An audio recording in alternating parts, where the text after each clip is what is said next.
My name is Ramsey and I'm representing Ikorodu. Ikorodu is one of the most disconnected big communities in Lagos. Now, why would I say this? I'll give you a short story. I'll tell you about three different people and one person after that. There's Rashidat. Rashidat is a young entrepreneur. She bakes cakes, she makes cookies and all those things. And she sells this in Ikorodu and communities around her. But every time I talk to Rashidat, she always tells me, I ask her, how's business going? She's like, oh man, it's going, but like I don't think there are enough people that are trying to tap into this thing. And when she said this, it reminded me of something that I'm very aware of. Every time I'm in Kurudu, I organize parties, I do events, and I always say I can't do it because my type of people are not there or there are not enough people there. But I went to an event recently and I was like, there are different types of people in this market. So how come these people don't know each other? Now there's Tunde. Tunde works in Apapa. He has to go to Apapa. Imagine going from Ikorodu to Apapa every day. That's a lot of traffic. How does he do? I asked him. He says, Omo, I've started using the boat. And I'm like, okay, what time does it take for you to get to this boat? He's like, Omo, I don't know.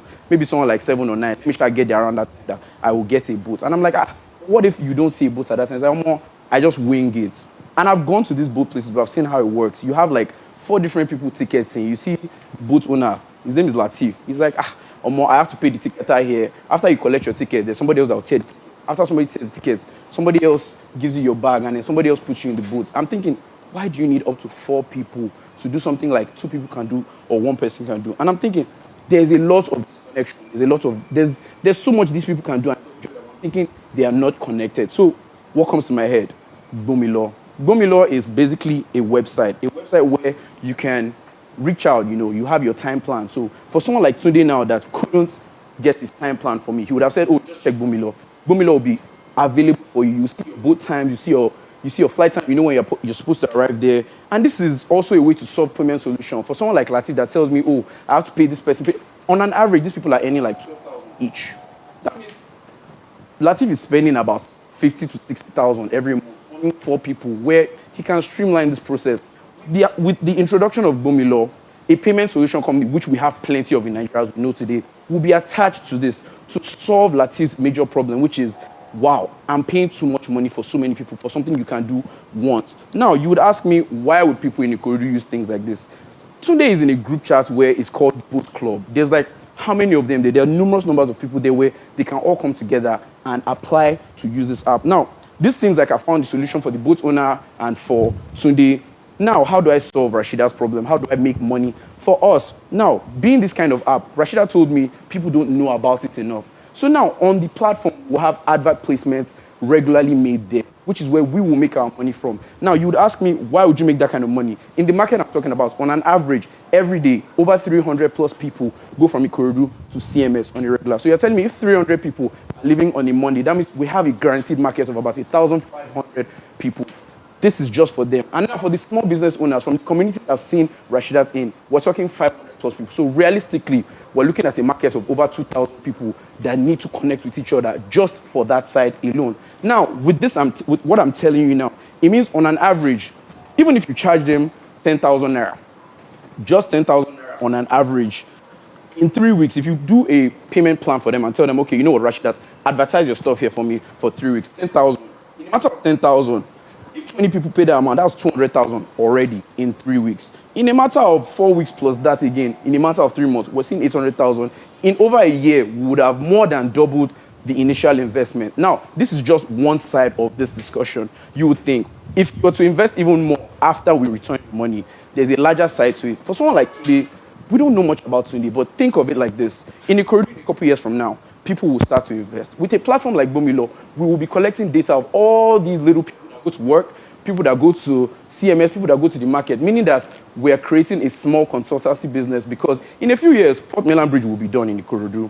And now, for someone that is a real estate company, would you want to build a 2-bedroom apartment and not be able to sell it out? No. But with the kind of knowledge I'm going to give you and data to back it up, I will be able to assist different companies to improve Ikorodu. For example, when you get to Ikorodu, at the end of Ikorodu, once you get to the junction at Ogolonto, there is a supermarket right there. That supermarket is not doing the best per se. Why? Because they don't have enough information, they don't have enough data to get their business done. So, Gomilo is more or less a bridge from the SME to the boat owner to the boat users and to many other people like realtors and investors, which will eventually come into the market. And like I say, knowledge is power. Thank you. Thank you, Ramsey. No, Do you have questions? Stay. Yeah, okay. Thank you very much. I think that was brilliant. What will it cost you to build that app in terms of monetary cost and human resources? All right. So, thank you for the age and time that we're in now. Someone like Bumilo, I studied information resources management, and I am in a pool of tech investors. So my problem is not necessarily building the app. My problem is funding the human resource side of it. So on an average, we're looking at somewhere around $500,000 to $700,000. And this cost is not even necessarily for the building of the app, but it's to start certain conversations, because someone like Latif that I just mentioned to you now, he's going to question me a lot of times, and I'm going to have to do a lot of recurring meetings, a lot of physical meetings. Usually nowadays, we'll do this kind of meeting over the phone, but Latif is old school. Wait. All right. To build an app today, you need somebody at the back end, you need somebody at the front end, you need a coder, you need a developer, you need a design person. All of these people, how are you going to do, because this is supposed to be something you are supposed to do with 1 million naira. How are you going to do all of these people? Each of these people I've called will probably be attracting a salary of, you probably know, 350, 500 per month. All right, and so it'll probably take you some time to develop this. All right, so the major part, like you just said, is around 350. You've just said we need someone to design the app. We need someone for the front end, for the back end. For the back end, that is where the cost majorly lies in, which is why I'm coming here to invest, because the back end is where most of this work will come in. For the front end, I am skilled in that part alone, so I am doing my best to cut down the cost. Because if it's not something I know about or can do, it would cost me far much more to do it. That is the reason why I'm pitching this idea, because the cost is not necessarily for me. Okay, so apart from cost, my next question will be on the usage.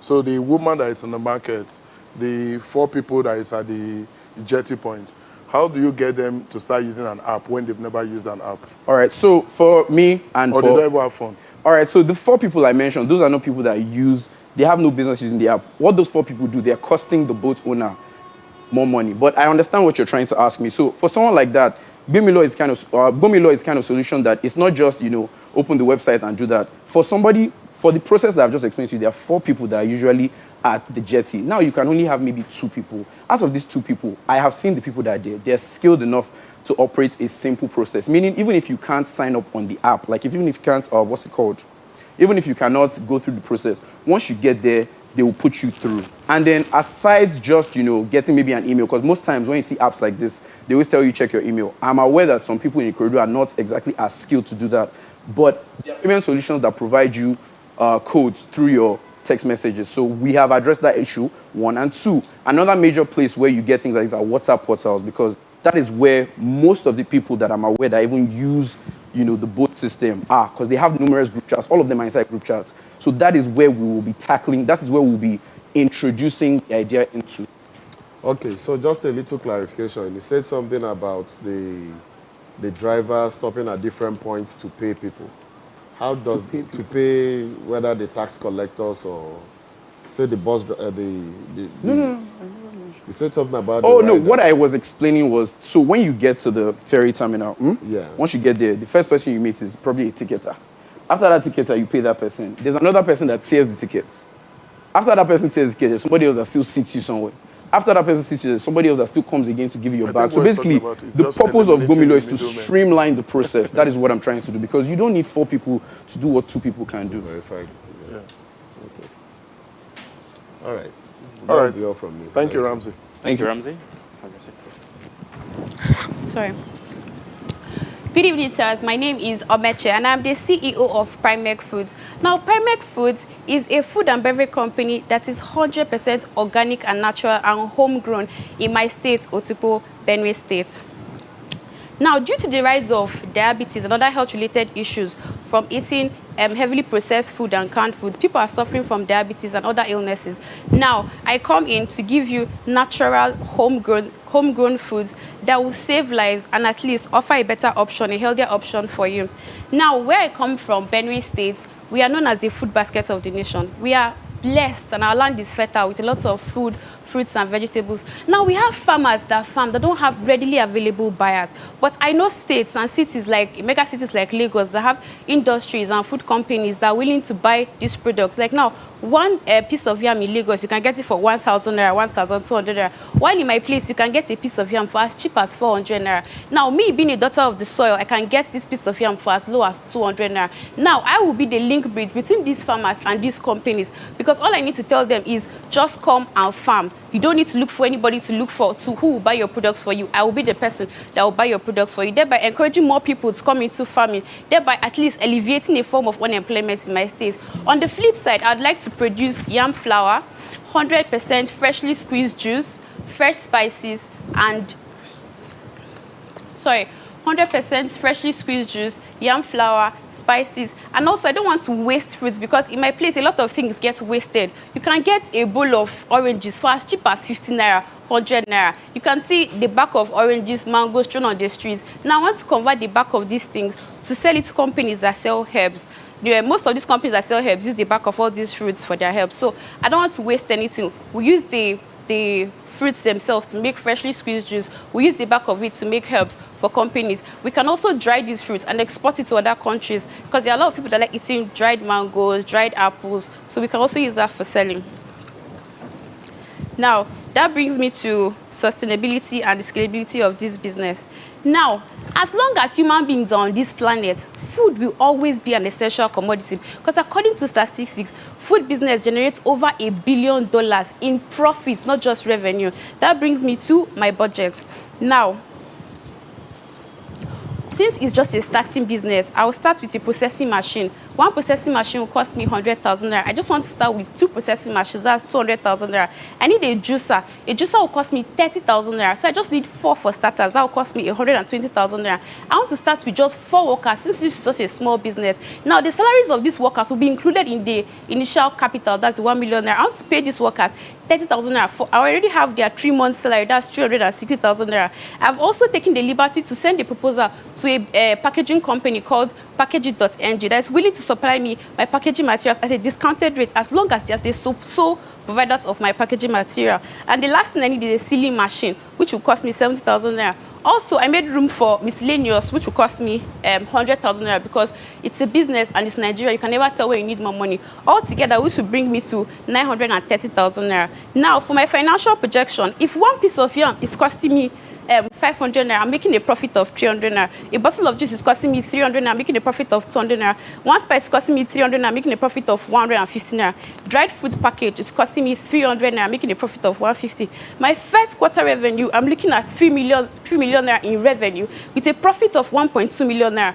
My second quarter revenue, I'm looking at 5 million naira with a profit of 2 million naira. My first year revenue, I'm looking at a revenue of 10 million naira with a profit of 6 million naira. My second year projection, I'm looking at 20 million naira in revenue with a profit of 50 million naira. And by my fifth year, I'm looking at 100 million naira with a profit of 70 million naira.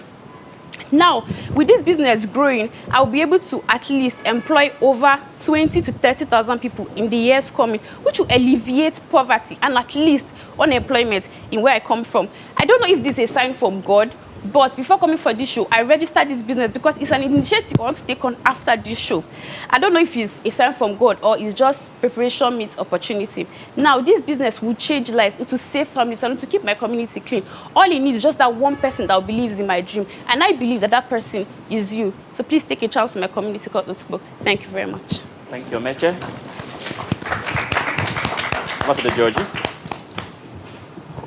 Okay. What will be your primary place for production? Where would your... Otukbo, my Otukbo. community, yes. Your budget, does it include the rental of a space for... No, there's already a space that has been provided for me. Okay. Yes. That's all for me. So, if your primary place is Otukbo, Yes. but where will you be selling the products?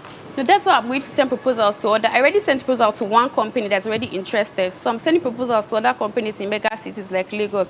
All I need to do is to transport it once we're done. Just to understand the business, your processing place will be Otukbo. Yes. You will buy your materials locally from Otukbo. Yes. And then you process them there. Yes. And then you transport them to get the companies. logistics Yes. to Lagos. To In companies. your business plan, I didn't say logistics part of it. Okay. Sorry. So that's one. So there was no logistics. So that's why I put miscellaneous inside it in case I miss anything because I was under time. So there was miscellaneous there. Every So question it you falls ask under is miscellaneous. miscellaneous. Okay, thank you very much. Sorry, one more question. This juice you have here, is it packet juice or is it the juice you are planning to make? It's packet juice. But this is how your product. Yes, but this is supposed to what it will look like. It's a prototype. That's fine. That's fine. Thank you very much. All right, Thank you, Omeche.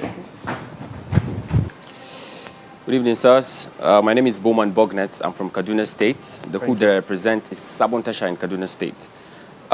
Thank you for this opportunity to pitch our ideas to you. It's great that you're trying to help invest in our business and our ideas, and I really appreciate you for that.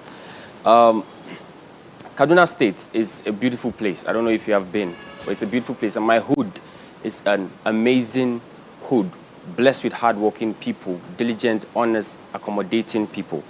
Now, the purpose of this, my proposal, is for 4 things. 1, to create employment. 2, to promote skill acquisition and handwork. 3, to alleviate poverty in the lives of those involved. And 4, to generate return on investment for my prospective investor, which is you. Now, Sabontasha is where I grew up, where I went to school, where I learned most of the things that I know. I'm an actor, a singer, and a songwriter. Now, I developed my confidence and my trust in myself from what I saw growing up. Now, in the mornings when we go to school, I see shops open. I see people doing their best to make ends meet.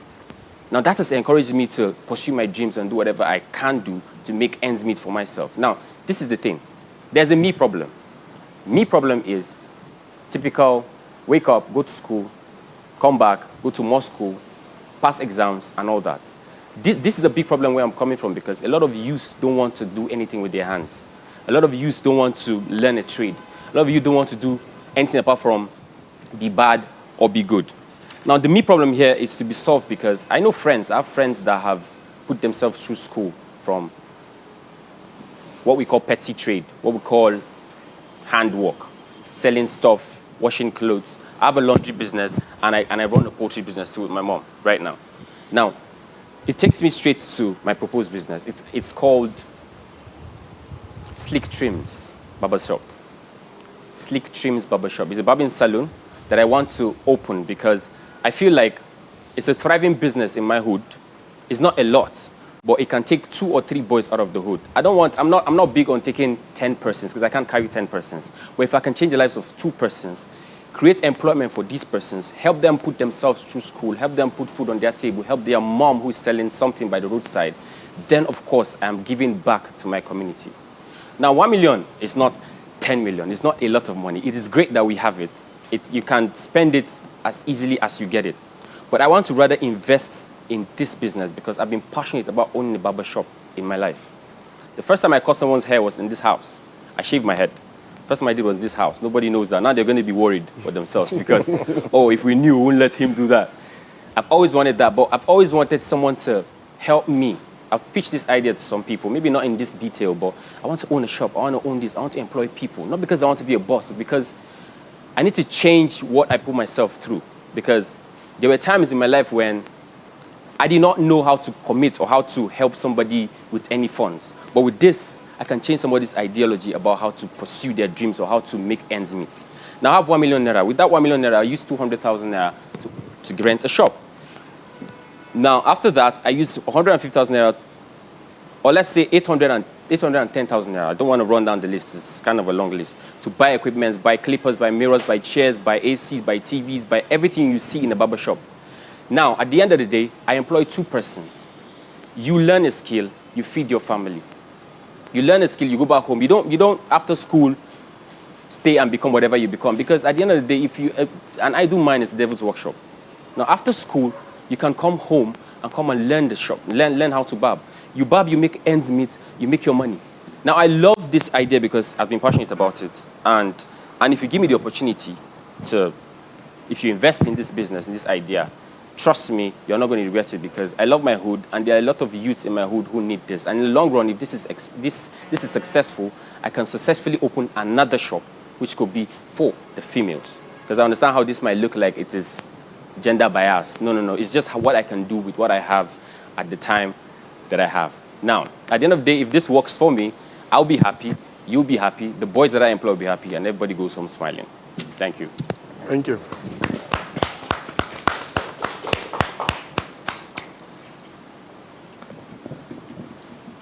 Barbershop.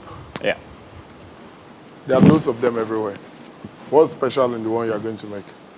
What's special is the fact that it is going to be an avenue for people to learn. You don't just come and barb and go. You're learning for free.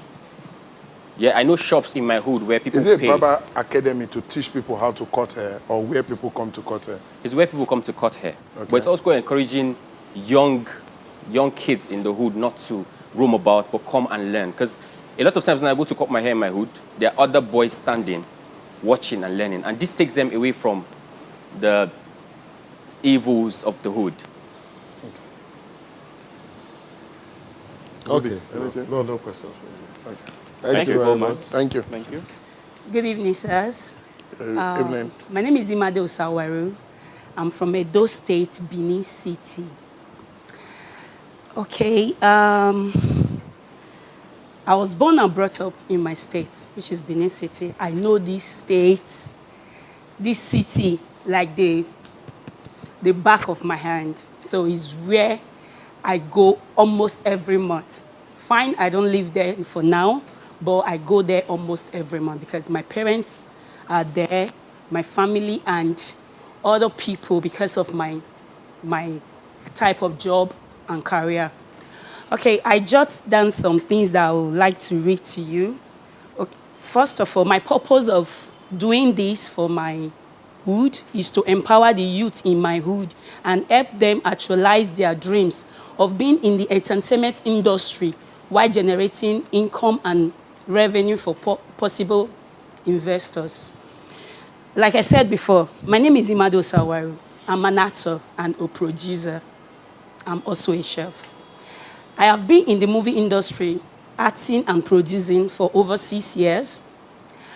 I know what I face as a young and a new face in the industry, as it was difficult and nearly impossible to break out. I became a producer in order to give myself and other people like me an opportunity to showcase themselves and make name for themselves.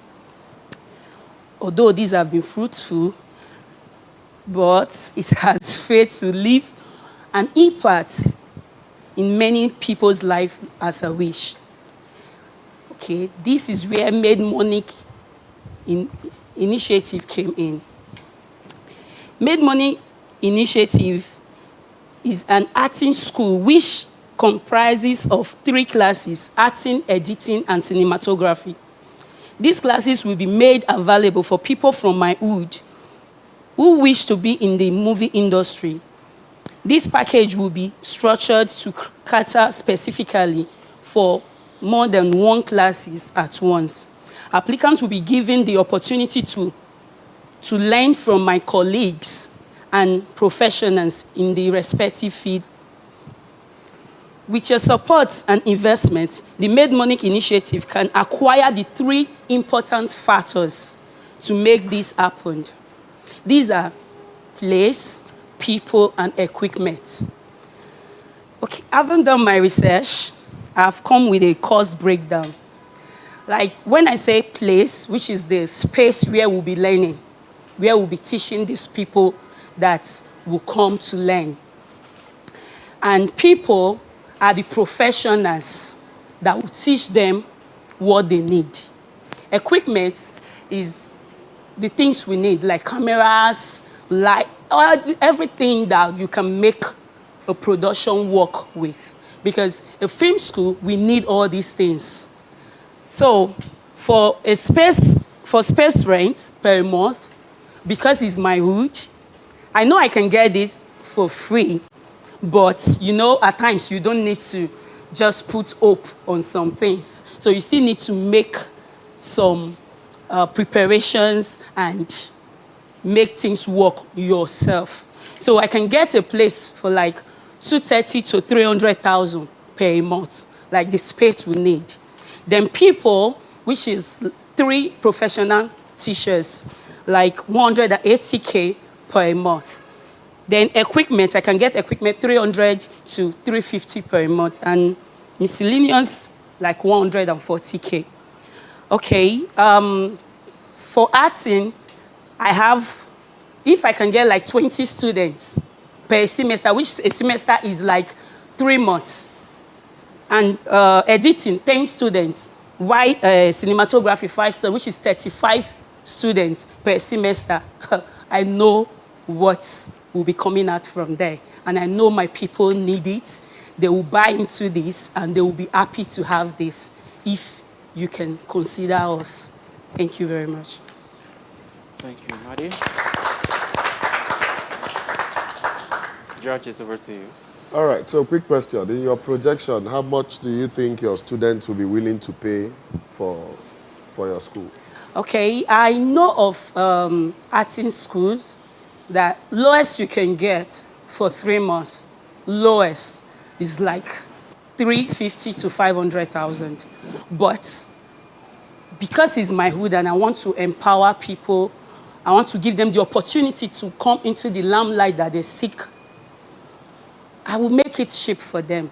Per student, I can get a student to pay for that half semester, which is 3 months. I'm going to do it 3 months and 6 months class. So, which is half semester, which is 3 months, I can get people to pay 150,000 per student for the arting class. Okay, the cinematography, same thing? No, it can be the same thing because you need more to teach a cinematography than acting. Your projection, however, looks like you need way more than 1 million. No, sir. You're paying almost 600,000 for the first month salary. Yeah, no, not it's one. Everything. No, so you said 3 people, 180. 180. Yes, 3 people. Why I said 3 people, 180. One person, I will be paying per week. The class is not everyday class. It's not like regular arting school that you need to lodge. Yeah, but how do you want to fund your equipment? Okay, my equipment. You're talking of cinematography, editing, cameras, and all that. Yeah, just first of all, equipment alone. Your first of all, I'm an actor and a producer. I have some equipment already. That's one. And I'm from Edo State. I'm originally from Benin. So getting a space, if I don't have money to rent, my father will give me a space to do that. And there are people in my community that really want to work with the youth, that want to empower the youth. So that's why I've been fighting to get my platform, to get... How long have you been thinking about this? From the beginning, I started producing because a lot of things I went through, I wouldn't want people to go through it too. I want to give them that platform, the opportunity that I didn't get. I want to empower them. Teaching them how to act is like grooming them, preparing them for outside, with what they will see outside. So with that, I think life will be easy for them. And with my platform as a producer, definitely, if these people do well, we can say for the best students of this semester who gets to feature in my movies. And I have producers' friends too. I have people that work, directors. I have people that they can work with. Also, I can introduce them into the market after they have passed through my school. So with this, it will be easy for them. Okay. All right. Thank you. Thank you. Thank you very much. Thank you. Thank you. Yes, so my name is Adewale Osazua Shakpara. I'm representing Isaleko, Lagos Island, which is a commercial hub, and it has one of the biggest markets in Lagos. So in your hand is what I call the Isaleko Air Solution. It's made by my mom. It's a special mix, and it's done magic for me, as you can see on my head. So the idea is, this works for dandruff, eczema, ringworms, air damage, and it also enhances air growth. Air problem really doesn't just affect appearance. It affects our confidence, mood, and productivity, because imagine spending half of your day scratching your head. Imagine how much time you waste doing that.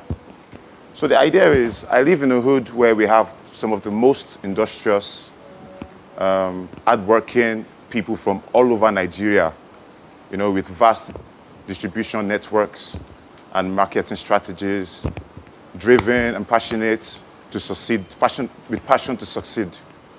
So I feel like if I make this affordable and available to members of my hood, it would not only create business opportunities for the distributors and the marketers, it will also create job opportunities for the unemployed and, you know, create revenue for the old and the young. My budget, what I intend to do with the 1 million naira, if I'm giving 1 million naira, is to spend nothing less than 250,000 on NAFTAC registration. Right after that, we'll go into production, which would require close to 450,000 naira to produce 75 liters of that product. Right after that, we'll need like another 100,000 naira for the packaging, you know, because I'll be buying in bulk, it will be cheaper. So I can get like up to like 1,000 containers with branding for 100,000. I need like 150,000 for marketing.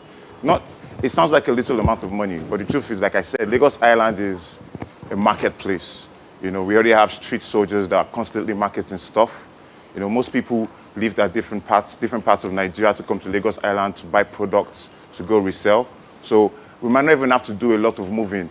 People will be coming to us anyway. So when it comes to logistics, when it comes to marketing, I won't have to spend so much money.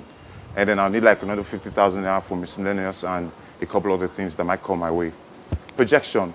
Well, that container you're looking at is a little bit more above 100 ml. The plan is to sell it, at least at the start, we can sell it for like 800 naira. So it's very affordable to people that, you know, may be interested. And because it's a new product, we need to entice them with the price. So we start with 800 naira. Once the demand starts to go, because obviously, like I said, it works. There are a few people in here that can attest to it. We have Ramsey, Caroline, Ogidi has left, even Love Zoe. Many people in here are already booking for stuff for more of this after I leave. You know, so this is a business that would definitely work because it does more than dandruff. So, but the truth is, there's competition. Yeah, I know, but competition is a lot more expensive. Competition cannot do half of the stuff this does. You know, so getting people to come buy from us is not a problem. So if I'm selling this at 800, I'll be able to get like 750 mLs from 750 of this from 75,000 liters. If you multiply 750 by 800, it means in the first month, selling 750 of this in the first month it's so easy, trust me. So doing that in the first month, we can make at least 600,000 naira in the first month. By the time we come back to produce, we shouldn't take longer than 2 weeks to produce. We can make another 600,000 naira. Now, obviously, once the demand is getting higher, we'd have to increase the money to around 850 to 900. So I can guarantee you that before the end of the second quarter, that we've already made 240% of the initial investment. Now, other than this, from every profit that I make in a year, my intention for my hood is to take 10% out and put into the NGO to help educate people about family planning, because in that part of Lagos, we have people that live in a room with 7 children who do not know better, and that's where you have a lot of criminal activities because a lot of people have to fend for themselves.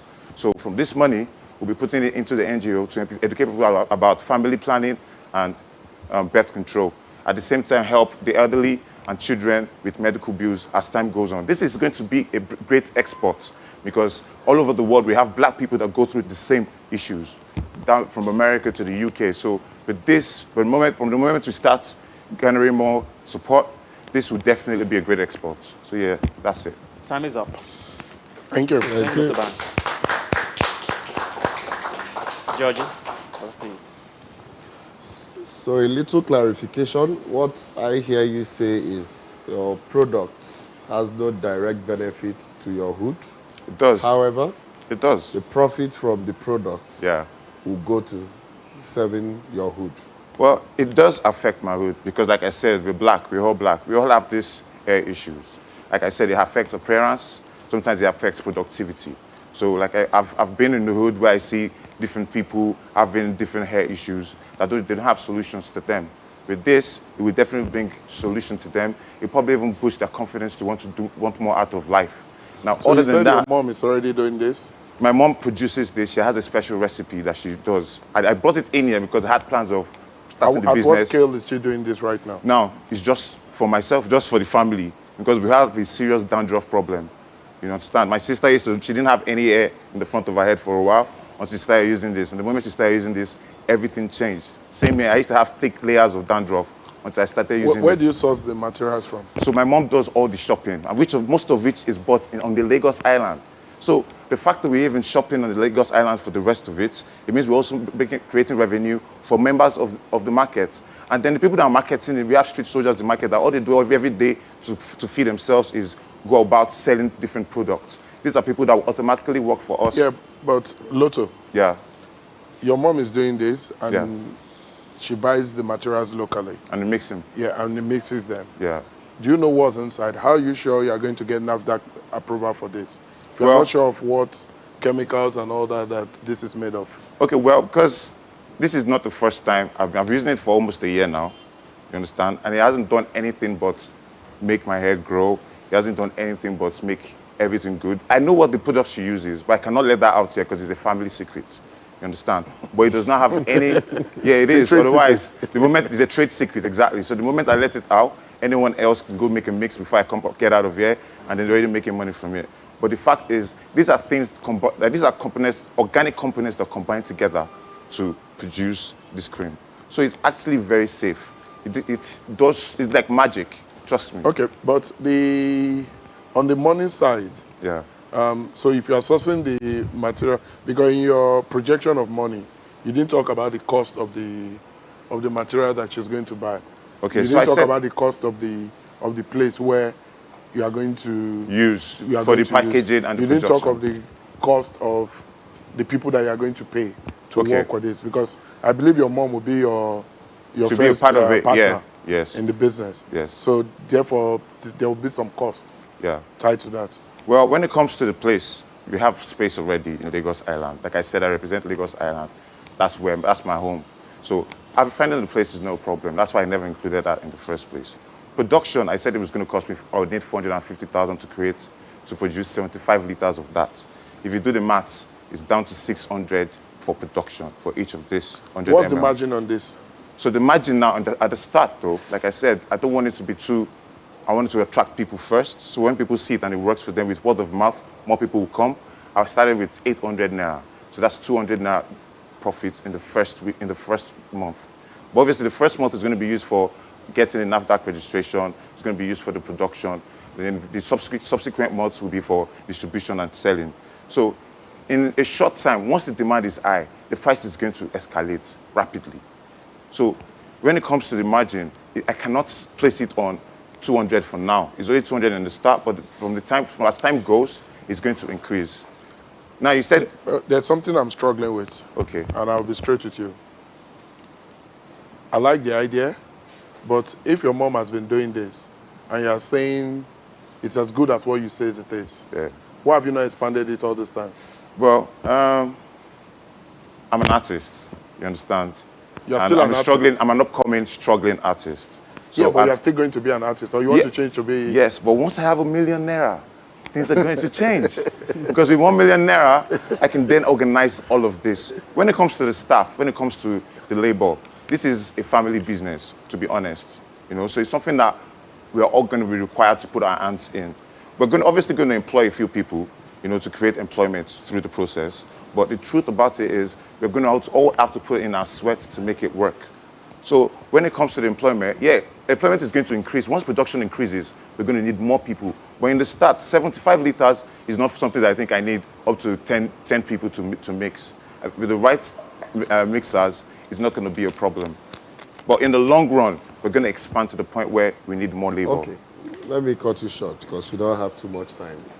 Apart from pricing, Yeah. what's the other advantage you have over other products? Because you already recognize that there's stiff competition in the Yes. market. So apart from the pricing, Yeah. what's the other benefit you have over the other products? So most products, yeah, when they say they're anti-dandruff, they're strictly for dandruff purposes. Most products, when they say they're for eczema, they're strictly for eczema. When they say they're for hair growth, they're usually just for hair growth. But with this, it actually does everything. It's everything in one. So rather than buying different products to serve different purposes, with this, in a month, you will see the difference. Everything works. And I wish, I don't know if there's a way I could prove it to you in here right now. Maybe your hair will grow in a second. But the truth is, this definitely works. And you have nothing to doubt about this. Because like I said, there are people in here that have tried it and have used it. And they constantly come back to me. I had a lot more than this. It's these people that finished it. You get me? Because I love sharing. And I'm trying to push the product to the point where once I step out of here, I make it a global thing. So that's the idea. Thank you. Thank you. Thank you, Dr. Banks.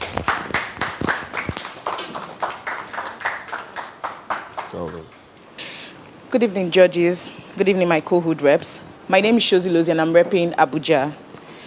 I'm a chef, a lawyer, and a chartered mediator. I practiced law for a year and a half, and in 2020, I decided to take the back seat in the legal profession to focus on my passion, which is culinary, cooking. Currently, I own an online food business. It's on Instagram. It's called Shozi's Kitchen. So I'm here to pitch my idea to you so you could help me achieve my dream, and I can also support my hood. I'm thinking of starting small. I know that every dream has to start with one step at a time, and I'm thinking of starting small. I know 1 million naira cannot help me open a proper restaurant, but I'm hoping to start with a mobile restaurant.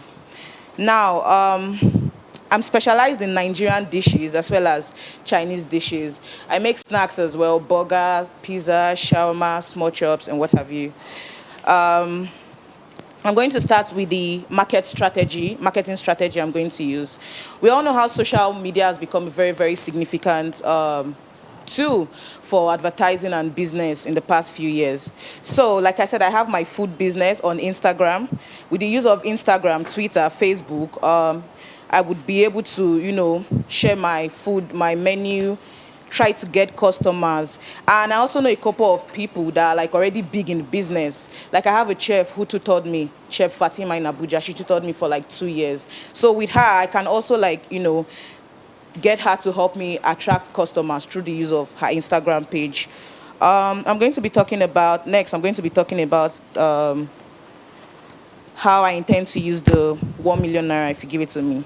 So like I said earlier on, I'm a chef already, so I have some cooking equipment already. I have my oven, I have some kitchen equipment, shawarma maker, all the stuff.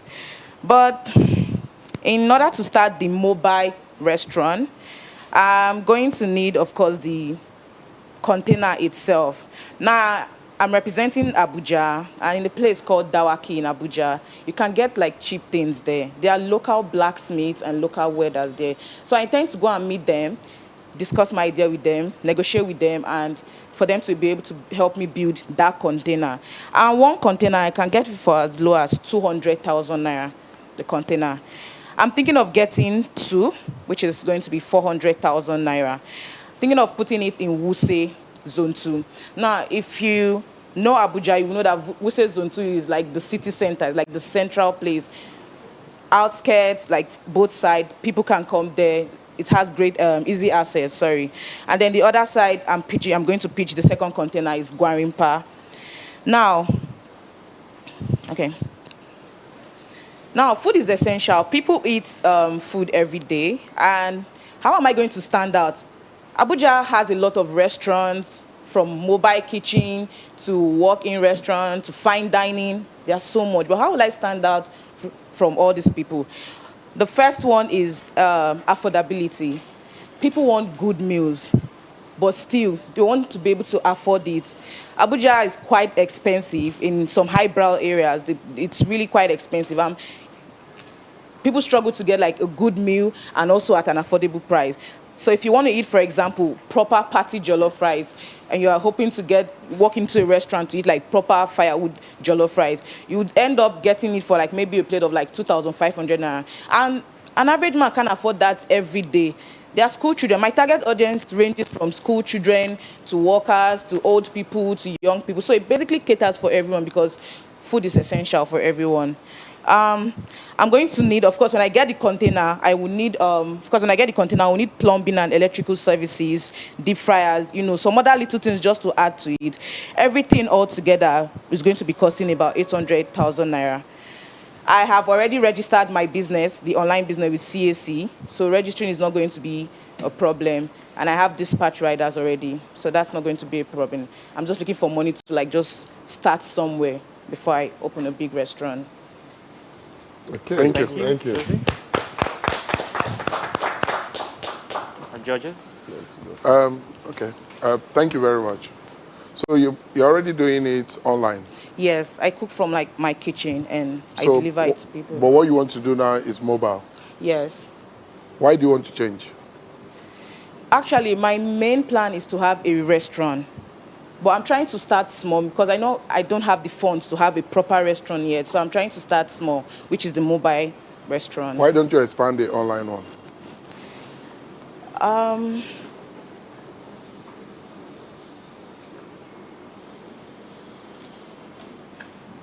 I want a proper restaurant because... No, I know, because I'm thinking like you've already started somewhere. You're already doing it online. So I guess that in your online one, you are cooking from your house. Yeah. And then you're using delivery people to Yeah. deliver them. How big is that? Because there are some very big online restaurants. Yes, but it's been quite challenging for me. That's why I want to have the restaurant. The online own, not everyone... You know, like I said, my business is like for everyone. Food is essential. Everyone needs food. So not everyone will still be able to have an access to food. But if I have my food truck on the road, an old person can walk up to me and just buy the But your food food and truck everything. in the road, would the government just allow a food truck to park anywhere in the I have a road? space already. You have a space? Yes. I So you got have to space. pay for a space? Yes. Was that in your budget? The space No, you I've are paid paying for it already. Everything is You have already paid for ready. that already? Yes. So what you're looking for now, so you talked about the container cost. Yes. But the container would have to be in a car or in a truck. Something have to carry the container. Sorry? But there's difference between mobile and fixed. Yes. The impression I have is fixed, not mobile. Yeah, it's fixed. Is it not sorry. mobile or is it fixed? It's fixed, sorry. It's fixed, Yes. okay. No, I was thinking it was mobile, so I was thinking something has to drive it around. Oh, okay, no. Yeah. Sorry, my bad. So it's fixed. Well, they have exactly the same feedback. If I have to advise, I would say you expand your online business, invest in more dispatch riders, and invest in more marketing. Because more people know you order food, then if you deliver efficiently, then they will keep ordering from you. If you set up 2 small locations, you restrict yourself to the size of those 2 small locations. And I can bet you, one of those locations, the way, from what you've read out, put the plumbing, get the small container that will seat 10 people, then you make it eco-friendly somehow, otherwise they are sitting in a furnace. That's already a 2.5 million naira project. By the time you buy fans or buy air condition, you are going out from online, first-class lawyer, cooking good food for people, to mama put. I'm thinking of starting small because, like I said, the initial plan was to have like a proper fine dining restaurant. But so I'm that's trying not to starting take small, steps. that's growing backwards. If you go from 7 people online, delivering online food, to putting people in 1 million, a container that 1 million naira can do 2 for you. I wonder the kind of space you want to put people in. Wait, let me understand. The container, are people coming to eat there or it's for takeaway? No, I it's thought it was takeaway. for takeaway. You just pick it up, order. So it's for takeout. takeaway. So you have a container which is serving. So people come and buy. That's why you talk of school children and that. They just come and buy. You serve it Yeah. as takeaway, right? Yeah. So the plumbing, the facilities you are putting there is for kitchen or for what? It's for the preparing of the meal in the For kitchen. cooking Like of the it's meal. like a mini, yeah. Like a kitchenette a mini inside the kitchen container. inside, yes. So you'll be cooking there. Yes, I'll be cooking there, doing it there. Why don't you expand your kitchen? No, because if you are cooking there, you are by the roadside in a container and you are cooking the food there. Would that be allowed? You know, the smoke and everything from the food. It's inside, like it's going to be like covered. The way like you have a shed, like a mini kiosk, Okay. something like that. Okay. Okay, All right, thank you. thank you. Thank you, Choosy. Good evening, sirs. Yeah, good evening. I am Don David, and I'm representing Ojudu. So yeah, unlike a lot of the other hoods here, Ojudu doesn't have a mineral resource or natural resource that it's known for. But one thing though that Ojudu doesn't lack is its human resource. Knowing this, I had 10 ideas straight up that I eventually narrowed down into two, which was a music school and a dance studio. And I eventually settled for the latter, considering the budget cap, amongst other things. Dance studio, yes, dance studio, dance studio. Let me give you a general overview. In my 24 years, majority of which has been spent in Ojodu, I have come across dancers, a lot of them.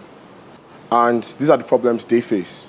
Traveling or committing themselves far away for space to rehearse, thereby using their craft maximization and productivity. They use spaces that aren't suitable for them, thereby limiting their freedom to express their craft adequately. Lack of knowledge on ways to monetize their craft, lack of recognition and ignorance in regards to competitions and opportunities created for them, no knowledge about the community of dancers around them, and lack of tutors that can, refine and give these dancers focus on a particular genre of dancing, as dancing is quite vast. The sum total of the previously mentioned problems leads to, contribution to the bias that dancing can't be monetized or isn't profitable that a lot of people have. So this is where our dance studio comes in. It cancels out the problems and creates more opportunities. Like, it provides a space for them to learn, provides a community for these dancers, provides education for these dancers on their craft and ways to monetize it, provides a space for rehearsals, provides healthy competition, and it links them to opportunities and major competitions, provides a place with close proximity to them now to rehearse. So budget. Ideally, expansion will definitely be inevitable, and trust me, the expansion plans I have, I'll leave that for later. Considering the budget cap though, our dance studio will start with the basics. Since space is already catered for, we have conditioning, 150,000, lighting and electricity, 270,000, mirrors, 100,000, speakers, 200,000, cushioned flooring is about 30,000, registration, 60,000, kits and publicity, 100, personnel, 100, which sums up to 1 million naira. Generation of income, that's renting of the space for rehearsals individually or in groups, renting of space for already established or semi-established dancers to record their videos in, and annually organized competitions, dance tutoring, and membership registration. Prices allocated to these things are, for rehearsal space, 500 naira hourly for individuals, and groups would be dependent on the amount of heads that are in the groups. Recording space hourly, this is for, like I said, for semi-established dancers or TikTokers. Basically, hourly 1,500, monthly 35, weekly 9,500. For tutoring, we have two different plans, the weekend plan and the week plan, which I call part-time and full-time. Monthly for part-time 30,000, monthly for full-time 55, monthly quarterly for part-time 80, week plan full-time 150, yearly 300, the other side 500. So yeah, the yearly projection using realistic numbers. Rehearsals in a year using 5 people daily is 500 times 365, which is 182,500. Recording in a year using 5 people daily, 1,500 times 365, which gives you 547,500. Now the dance tutorials using 5 people monthly, let's say only 5 customers or 5 people want to learn monthly, gives you 5 times 30, which is 150, multiplied by 12 months, gives you 1.8 million naira, total to 2.53 million. Then subtracting the salary expenses and fuel plus any other cost that might come up, which is 1.46 million. The amount left is 1.07 at the end of the year. Considering that our dance studio, or my dance studio, helps maximize a number of human resources Ojodu has and creates awareness while monetizing and maximizing their crafts, it generates also profits. I hope that you would consider investing in my business plan. Thank you. Thank you, Don David. Judges. Okay, so are there models of this studio in that environment or in other places that you already know about? There are only 2 dance studios that I'm aware of in Lagos as a whole. One is at Lekki Phase 1, and then the other one is at Ikeja GRA that I'm aware of. Second question, is there a market for this, your product? Yeah, for dancers. In your environment? Yeah, there is. There are a lot of TikTokers. I have a friend, Stanley, he's a TikToker. top TikToker, and he's always looking for a space. Comes to my house sometimes to record videos and stuff. But if he has a space catered for him, he does his thing, pays, leaves. Sir? Do you dance? No, I do not. I dance, not professionally. I dance, but not professionally. So the dance tutors, how much do you pay them? 50,000 each, 2 of them, 100. And on the assumption of 5 students, yeah, can the 5 students afford to give you enough to pay them? To pay them. Yes, boss. Yeah, but in your, I don't know if I'm right. Okay. You said the profitability in a year is 1.07. 0.07. Yes, 1.07. After deducting the expenditure. Expenditure. Yes, boss. So that 1.07, does that include your salary? My salary? Yeah. I don't plan on, anything made from here, I plan on putting it back into the business because I plan on expanding it into... But you still have to take care of yourself, your upkeep. So I'm thinking like... It's not my major source of income. Yeah, but if you're putting a business proposition, yes, boss, where for a year you're making, let's say 1 million. Okay. So that means the average in a month is less than 100,000. Yes, boss. Would you be able to live on that?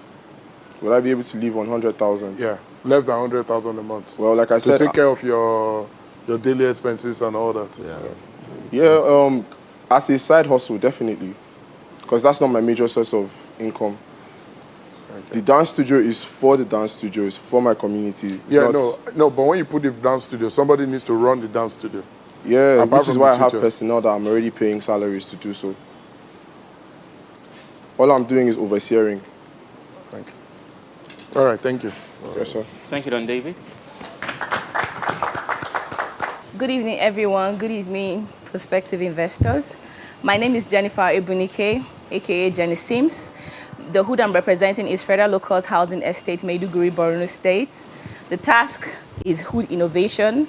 My budget is 1 million naira, and my purpose is to elevate the pressing and urgent needs by empowering youth and generating income as well for my investors. My target audience now is the students of Unimade or college students in general. My business proposal. So in my hood, it's common knowledge that the insurgents and crisis that started over a decade ago has left a lot of lives and properties in shambles. Families fled, leaving little or everything behind. Some parents shipped off their children to different states across Nigeria due to the inability to cater for them all at once.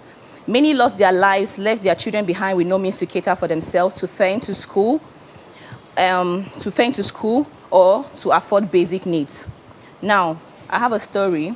Jonathan is this guy, he's a friend of mine, and we were in Maiduguri at that time together. Jonathan got admission to study MBBS in University of Maiduguri. Jonathan is a very bright student, yeah? He does a lot of things, he's very, very good, but then Jonathan does not have anybody because he's a victim of the insurgents. He lost his family, lost their properties and everything during the crisis, the Boko Haram crisis and everything. Now, Jonathan has been carrying over for over like 5 years, studying, and MBBS is like a course that requires like 7 years to study, but he has been there for an extra 4 to 5 years because he cannot afford to pay the school fees at that time. I think at that time it was around 15,000 to 10,000 naira. Because why? Jonathan always sees people on the road and begs them for 100 naira to feed, and he cannot even afford to pay for his school fees. He can't even think of even starting a business. Now, today I want to use my voice for my hood. Yes, a lot of them need the help, but I cannot help everyone at once. So I'll start from somewhere. As a businesswoman, I like to focus on the able-bodied individual that can be productive when given the chance. Because once you enable the youth, they in turn enable the old ones and the infants, respectively. The title of my business plan is Small Business Connect Fund. Now, how does it work? So, with 200,000 naira of my budget cost, first I would like to create a website, a safe and encrypted website, buy a domain name, register it, and also I'll create an Instagram page and Facebook page for free and register it with CAC. I'll generate sponsored adverts from across social media platforms to send word across, since this is the smartest and fastest way to reach my target audience, which is the youths, because right now the only way you can get used to listen is when you're using the social media, Instagram, Facebook, and Twitter, and what have you. So social media is going to be the first place that I will use to send word across, because that's the fastest way I think that will save cost and for me to reach them on time. Then I'll get people from my hood who are also a part of this process but have gotten better. What I mean with time, what I mean is that people that maybe have left or are from Maiduguri that were a part of this thing, they have experienced what life was back then when the insurgents started, when the crisis started, that probably like maybe are in diaspora, or maybe they are now in different places that are doing better. I'll reach out to them for purpose of voluntary service and for willing to support financially or labor-wise, because unpaid labor will be appreciated to push this initiative, and who better to do it than those who have experienced Maiduguri firsthand. Then also I will make sure that sign up on this site is free, and also to ensure that the funds distributed are safe and paid back, I'll be requiring NIN, BVN and passport informations on the website. Will be required, and this will be required before application is approved. Hence, banks will be notified and they will be in on this business. Due to the funds available at hand, 7 random people from the registered people from my hood will be selected on first-come, first-served basis. 100,000 naira will be given out to students willing to start up small-scale businesses and make a turnover of 150,000 naira in a space of 2 months. Now, the profit here is 50,000 naira. The initial loan that we're giving out is 100,000 naira. Total money disbursed is 700,000 naira. When 7 students return 150,000 naira in 2 months, 700,000 naira becomes 1,050,000 naira.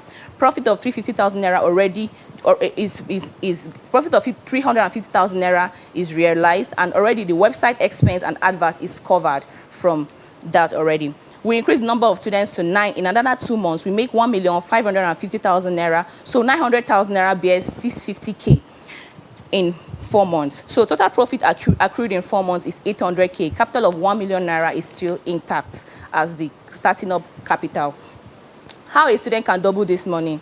So first of all, a loan of 100K is given to a student. Yeah, let's say you want to sell lady slippers. This is something that my elder brother did while he was in Maiduguri alone, because we all had to leave him to stay there, and at some point he couldn't fend for himself, he couldn't send money across, so he started selling lady stuff. So let's say you start getting the shoemakers, because you have a lot of them there in Maiduguri. They make slippers, make very nice, beautiful lady slippers. The cost price is from 2,000 naira to 3,000 naira. Okay, at the market. Okay. You buy 20 pieces for a start of 60K. If you sell 6,000 naira, if you sell 6,000 naira a piece, 60K becomes 120K, and in 2 months you sell at least 40 pieces and make 240K, and the return loan of 150K and keep 90K. Thank you very much. George, it's over to you. I think I'll leave you here. Okay, so the bulk of your revenue, is it from advert sales or is it from interest on the loan? Interest on the loan that is returned from the students. Why do you need to spend so much advertising for them to take a loan? Advertising? Yeah, the advert the website is for me to reach out to people from my hood that are all over. Maybe, you can't just reach out to all of them at once. So I feel like social media is the first place that I can get people from Maiduguri in Federal Local Housing Estate to know that something like this is happening. So when I'm making my advert, I'm going to target people in Maiduguri, people in that area. That is why the advert is needed. It's not to make money, but to reach out to them so that they can come get this money. Do you need to build a website for that? Yes, I stated that. I'm going to create a website and buy a domain name for it, yes. Okay, but so it's lending business? Yes, it's a lending business. You need a license for lending? Okay, yeah. How are you going to get the license? And for you to get a license, you need minimum capital. There are requirements for you to get a lending license, because the government will not just give you a license to give people money, because it's an area that is regulated. Okay. So that's one. So you need to think about that. Then secondly, how are you going to recover the money? Because you are giving people money, there's no security. And some people will not pay. It's human nature. Some people might want to pay, but the business might go bad, so they cannot afford to pay. But some people will deliberately divert the money to another business and try to... So what is your recovery plan? Including Jonathan. Jonathan will not pay. No, that's why I've talked about the BVN and the NIN, because I'm going to work with banks. I'm going to work with banks. Even banks have huge bad loans. But if you put your money, if you don't pay, anytime you put money in your account, it can be deducted. You know the process of doing that? I know banks do it because I've seen it firsthand being done. If you walk into a bank and just say, I want you to, because I have this person's BVN, you know the kind of, like you mentioned, licenses you need for bank to validate what you are doing, to be able to assist. To take money from another person's account. It's a long process. That's what I intended to do. I will go to banks and I'll submit my proposal and I'll work with them and we'll get it done, because I feel like it's something I need to do because people need that money. A lot of people need it. It's urgent. It's crucial. Like That's Jonathan, something. right? Yes, and a lot more But people like him. Why don't those people get it from the banks? Because I feel like bank, we need things like collateral and a lot of things. I mean, people don't, a lot of them don't have collateral because, like I said, they've lost their property. They don't have things to offer. So right now, it's like an NGO, but then at the same time, we are empowering you. We are giving you money to start up a business, but in turn, you can make your money just within like 2 or 4 months. You can have your own money. You can, if you need to borrow more, you can borrow more. But if you don't, within that space of 4 months, you already have enough to start up your own business without even our help. All right, thank you. Okay. Thank you very much. Thank you, Innocent. Good evening, everyone. Good evening, judges. Good evening, fellow hood reps. Yeah, good I'm evening. Fons. I'm repping Ibom Hood. So I would like to say Ibom Hood is actually a riverine area. So that automatically gives way for you having canoes littered around. And as a paternal inheritage in my place, I'm entitled to 2 canoes. But that's not just the case. I'm in this because I want to help my hood tackle unemployment, power supply, that's lack of power supply, I mean. Then access roads for business and transportation, then housing. Now, how am I going to get this done? Actually, this business is registered with the Corporate Affairs Commission. Okay, what materials do I need for this? I need the canoe I told you about, which I have 2. I need a suction dredger for that. I need fishing nets. And, of course, manpower, for sure. So, everything I'm getting to convert the canoe to a speedboat is going to be fairly used because I'm just starting. I'd like to let you know that the vision of this project called Ibom Beach Project, which I titled or captioned it for the service of my hood, is to become a global beach tour destination. Then my mission is to grow a diverse beach tour hub, harnessing all of nature's beach gifts while maintaining eco-friendly standards. Very, very important. Okay, I also like to say that the cost of materials for this would be fairly used speedboat engines. You have 150,000 each. That gives you 300,000. Fairly used suction dredger gives you 300,000. Fuel for that, 100,000. Manpower, people who help do the work, 150. Fishing nets, 50,000. Then we peg with miscellaneous at 100,000. So totaling $1 million Naira.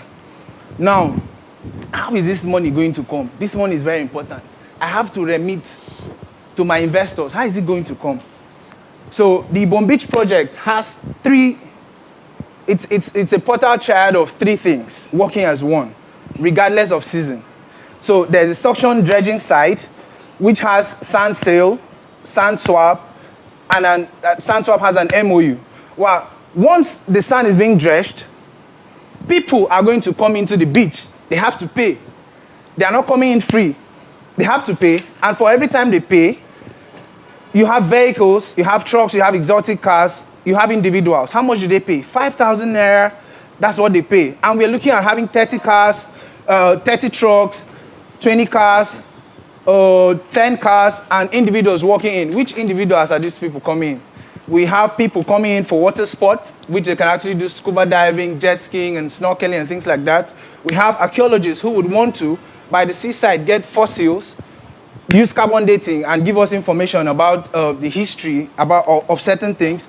Oceanographers will also come with meteorologists to get geoseismic information or oceanoseismic information to predict data, earthquake, possible tsunamis, and cyclones. Okay, so we're also looking at people coming for excursions. We're looking at a place where we can exhibit artwork. People come in, and we're also making it compulsory that Declan wine and Odogu bitters will actually be the drink sold there. That is what we want to do.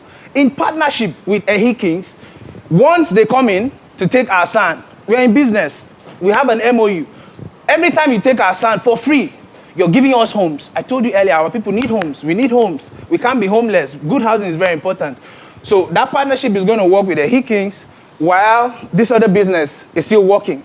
There's the fishing part of it. That seafoods, we're actually going to, from the speedboat, we can fish, you can get seafood, shrimps, crabs, and all of that. Hotels will come in, cooling vans to get stuff.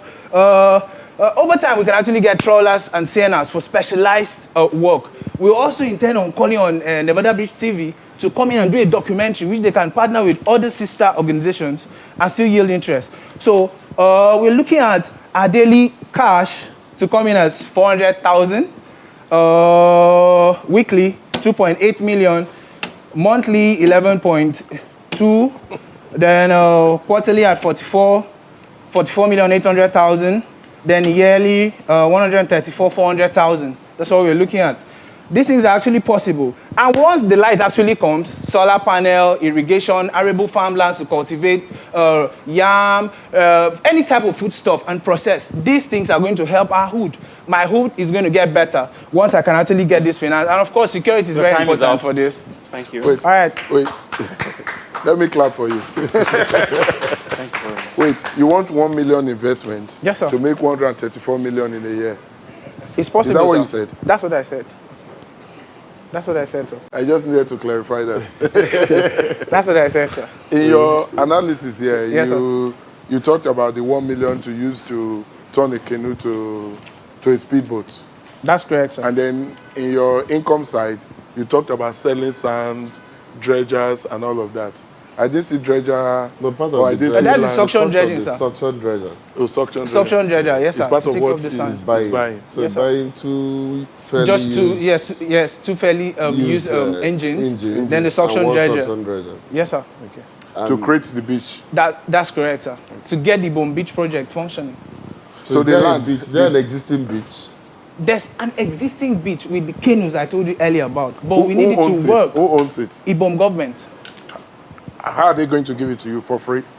They've actually given it to me already. It's just the funds that I'm waiting for to You are waiting for the kickstart. 1 million. For this particular 1 million that might actually come from you. Who knows? And in this your beach, Yes, sir. currently they are doing snorkeling there. Yes, sir. Because it's actually where you have oil companies, expatriates are coming often for things like that. Yes. Okay. There's Mobile there doing drilling and exploration. So expatriates come in. That's where the exotic cars came in. They don't mind paying anything. They come in ones, twos, in their droves. So that's it. All right. All right. Thank you. Okay. Thank you, Fon.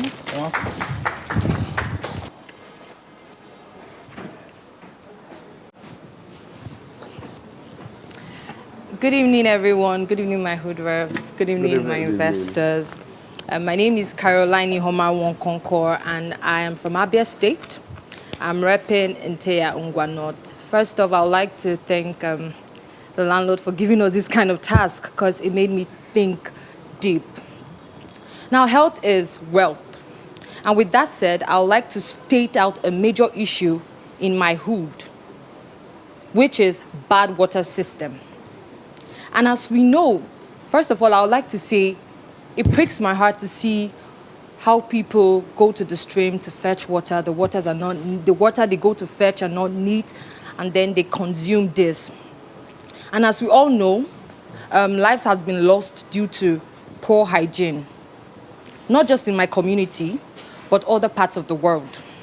With that said, I would also like to acknowledge people who have tried to see this through, but to no avail. And I would like to see this through with the help of my investors. Now, the problem is bad water. The solution is to achieve and get a borehole system running when I'm done with the given budget of 1 million naira and, of course, profits for my investors. And that brings me to my budget. So my rough estimate is about, I would use about 400K, which goes into the materials for the borehole system. Of course, there will be a filter system, which my rough estimate for that is about 150 to 200K. Also, I thought about the space, and it kept going around in my head. So, of course, I thought about a perfect space, which would be walkable for people in my community to actually fetch water, thereby creating easy access. Then we have manpower, and we have to get people digging. That means we need people who have in-depth knowledge to get this running. Of course, they'll be paid a salary, say, if I have about 6 people who do this, who dig this up, they'll be paid about 20K. That's roughly 120K. Then also marketing and advertising to neighboring villages, and that will cost me about 100K. also with miscellaneous. Miscellaneous, I'll have about 100K left with me to do other things. Now, how would this generate revenue for my investors and my financial growth? So let's say, for example, I market and advertise to other neighboring communities and other communities outside at a given price of, say, 5,000 per tanker. The probability I sell at least to 10 tankers per day, which I think is actually very visible. The rough estimate will be about 50,000 per day. And in a week, I am making 350,000. And in a month, I'm making about 1.4 million. And in 2 months, I'm actually making about 2.8 million, whereby I remove the capital, which is the 1 million naira given to me by my investors. And in the third month, I could actually pay my investors with interest and use the rest of the money I make to sustain the borehole water system. Now, how would my community benefit from this? First, I want you to know that this is actually free for my community. And in so doing this, I have created easy access. Now they can actually get water. They can actually use water. They can actually get water to cook, good water to drink. Better hygiene is actually very, very necessary. You know, they would stop falling ill unnecessarily, and they would have, like I said, good water to drink. Also, the borehole will also serve the farmers in my community, you know, easy access to water their plants, to grow their plants. And also, it also becomes a business avenue for youths, you know, and availability of it becomes a business avenue for youths. There's also availability of water, and in no short time, who knows, we could actually start up a pure water company. I mean, this will come to play, meaning that more hands will be on deck, people will be employed. And if I can actually achieve this, this will make my community happy, it will make me happy, and it will also make my investors happy. Thank you. Thank you, Caroline. Over to the Georges. Okay, so what's the target market for the tanker supplies? What is the target market? Who are you supplying? Well, I'm supplying to other neighboring communities, not just... Okay, I'm supplying to other neighboring communities, I'm supplying to my state, and etc. You know the cost is in the transportation of water, right? Yes. And you're assuming that the other neighboring communities don't also have water? Yes, not that they don't have water, but then where they get water from is dirty. So in the entire area, there's no other source of water that you must transport water from your own borehole for it to work? Well, not necessarily, but then I thought about my community, and I feel like this will help them because this is something that we lack. So I agree. But if you eliminate the transportation for the generation of revenue, how do you sustain your project? If I do what? If you eliminate the sales of, assuming that there's no sale, you still help your community, right? Yes. How do you sustain the project?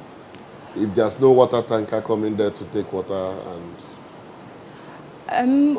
well, at the end of the day, I feel like it's not like I'm just going to be using the 1 million for this. I think at the end of the day, my community, because I think there was a particular time my dad was doing this, but he wasn't able to sustain this. So I feel like... That's the question, the sustainability. Yes. How will you sustain it? How would I sustain it? Yes. If I get the 1 million naira and I get this going, the profit I make from it, I'll be able to use it to sustain the borehole water. Do you know why your dad could not sustain it? Do you know what went wrong? Sorry? Do you know why your dad could not sustain it? Because at a particular point we left. Okay. We left to Lagos. We relocated to Lagos. But the people that are buying water today, they must be getting water from somewhere. Definitely. And then the you are stream. saying, because when they come to buy the water from you, you want to give your community free water, but they are coming to buy from you. No, so, other neighboring communities. Yeah, other neighboring communities are coming to buy from you. People that but are your community is getting it free. Free of charge, yes. Yes. So that means the people that are coming to buy from you are coming from other neighboring communities. Yes. So why do you think they don't have water in their own neighboring communities? Why would they travel from their community, which will probably be some distance, because you're already giving free water to your community, for them to come to your community to buy, and then for them to go back to their community and sell. Funny enough, it's like I said, it's a walkable distance, and the communities are not so far from themselves. Okay. They're not so far from themselves. So it's easy to tell somebody that there is this, and then people can actually come and buy. Okay. Okay, final question from me. And you are willing to go back to Yes, I for this project? Yes, I'm willing to go back for this project. To run the water business. I was there for 4 years, sorry? I said to run the water business. Of course, if I actually create this borehole for them, it will actually make them happy, and it will make me happy. At the end of the day, I'm serving my community. Okay. All right. Thank you. Thank you. Thank you, Caroline.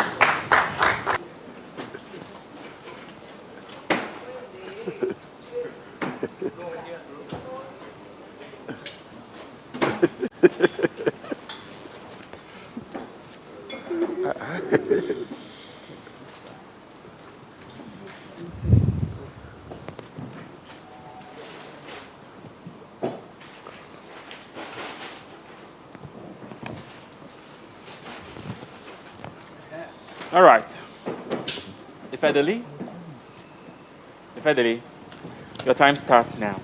All right. Good evening, all. Yes, good evening. My name is Ifedeli. I'm CEO Ifedeli at the same time. So, there is a hidden value in every waste. In the year 2020, I relocated from Enugu, the 042, to Quickraiz, which is my hood, to make my hood a better place. The idea is to build Quickraiz as a global innovative art hub. I'm a trained artist by profession. So this idea was inspired by my eco-friendly grandmother. Asamma, she's 111 years, and the oldest in our Quickraiz. She's also CEO, Ogiri Asamma, who use it to cook different types of soup. Now, that's from where she trained me. And the Igbo philosophy, live and let live. That is Ewe Belugo, Belu. This interprets the idea, the way we treat our environment. Now, this gives birth to a brand called Ifedeli with a slogan, innovation beyond imagination. Now, this is an organization that is into, This is an organization that is on a mission to ensure the safety of our ecosystem through upcycling waste into product and art of greater utility, greater quality, and aesthetic for economic empowerment. Our objective is to become world global paramount upcycling organization. Now, our chance of product is ranging. Take it to them. Thank you. Is ranging from, not limited to these ones I'm calling now. That is our chance of product. Now, mirror, eco-cutter bag, clock, frame, also bag, like this one. I made this one, I'm putting on here. So, and so on. We only have chandelier. The first prototype of chandelier I made is installed, is now present in Quickraiz Civic Center. They bought it from me, 100,000, as at 2012. Is there as we speak now. Now, how do we source this material we are using? This material is going to be sourced from Oka, Anambra capital, which is also the hub for branch meeting, and Nnewi and Onitsha, which is the major commercial city center in Anambra, with little or no cost. So thereby make our cost of production affordable. Now, while making my product, I put these three things into consideration: originality, durability, and affordability. Now, how is it going to benefit my community? Now, I'm going to train people to join me in this quest to make Earth a safer place. You train them and empower them, and equally adopt the idea of Ewa boy, which Igbo people is known for. When people come and learn and you settle them at the same time. So how am I going to manage this 1 million naira if given to me? Now, I intend to make 200 products from your choice on my product catalog over there. Now, each product will cost 5,000 naira. In that 5,000 naira, there is a cost for labor and logistics per product. So we pay my community people who are working. As you produce, we pay. If you're able to produce 10 Ekokata bag in a week, that means you are getting 10,000 naira. So imagine it in a month. Now, if you are able to produce 200 of this product at rate of 5,000 naira, it's going to give me 1 million naira. That is 200 naira. Yes, 1 million naira. Now, how do I get my profit from it? Now, I have to sell times 4, depending on my agreement with my investor.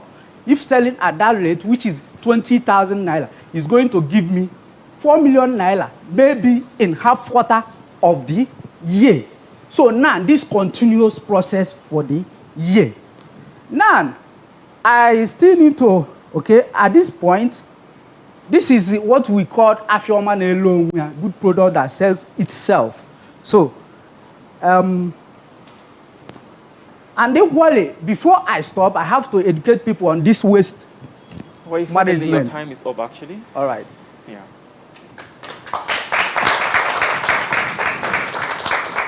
So, Georges, over to you. Thank you very much. I think you put a lot of effort into putting this presentation together. What I'm not clear about is, so basically, if I understand, just to paraphrase what you have been saying, you want to take waste to use to make products. Yes. To sell. Yes. And so, where are you going to be keeping the waste? Where do you have a warehouse? Because waste is voluminous. So you need a big place to do that recycling. Yes, but now I have a space in my hood, which is Quickraiz. That is my inheritance from my father. The land, I'm practicing this process. This bag was made there. This is waste I got from Onitsha. So it was made there. And not only that, I have been able to acquire some tools. Now, there's why I come with some of this material, just like you see there. This is very simple to make the clock and the mirror. This can serve as picture frame, one, serve as a wall clock. One person have dedicated interest for me to make for. That is my market is here and all over.